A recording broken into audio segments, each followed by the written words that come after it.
Olá galera! Todos do fórum conhecem a história de Akira, porém, não conhecem a lógica de suas magias. Neste vídeo, mostrarei o que isso significa.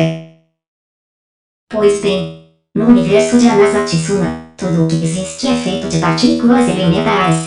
Essas partículas, quando combinadas aos pares, dão origem a algum objeto. Por exemplo, se combinarmos as partículas de dureza com partículas de pó, criamos uma pedra.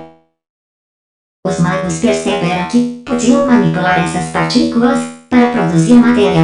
No momento em que os magos realizam uma mágica, eles estão manipulando as partículas elementares. Foi isso, galera. Espero que todos tenham gostado dessa explicação. Acessem o fórum e divirtam-se.